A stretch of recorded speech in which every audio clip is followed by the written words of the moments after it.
One thing I wanted to remind our viewers is, keep in mind the entire time that the nation of Israel is still in captivity in this situation. Yeah. You know, they're still dealing with everything that the Babylonians are doing to them, whether it be rude or mean or making them work, labor, whatever it might be. They're still doing all this, and God's not done with that plan either. It's almost like He's got two perfect plans in motion. Right?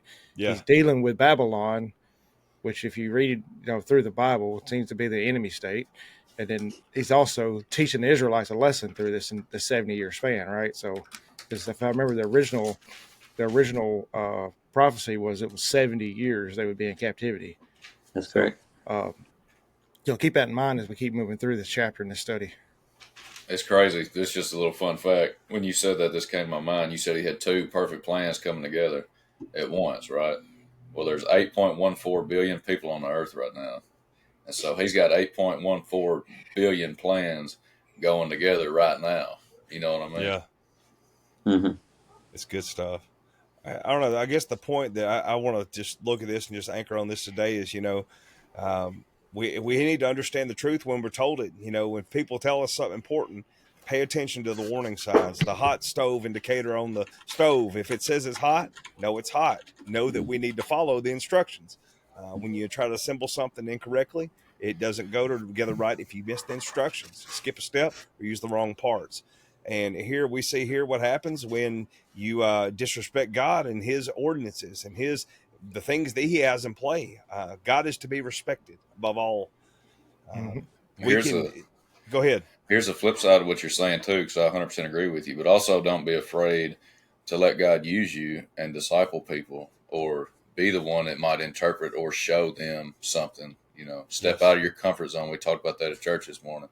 Don't be afraid to step out and be that one if you're being called. When you're being called to do something. Mm-hmm. That's right.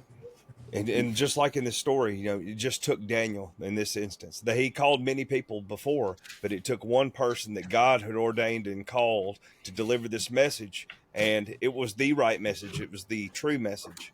So, a good point, Godwin. I appreciate you bringing that one in. Also, don't forget that, it's God who holds the power over the kingdoms in this story as well. That's right. He can raise them up. He can make them fall. And He does the same with people too in the current day, right? Yep. How many pastors have been raised up, fall in their sins, and God removes them from power, right? Yeah. From to where they had an authority to teach people and to correct people, to where they now don't have anything. We hear about it all the time. Yeah. Mm-hmm. And I had one. Not just. Go ahead, Terry.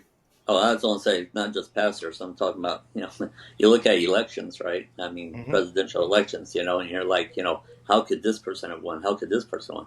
But you remember, it's God's the one that's in control. He's allowing this to happen. He's moving the chess pieces on the board, right? Mm-hmm. So he knows exactly where this is going, right?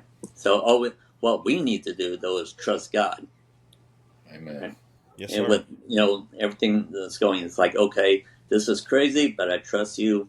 I know this has a purpose. I know this has a meaning. And in the end, it's going to work out. Good word, brother.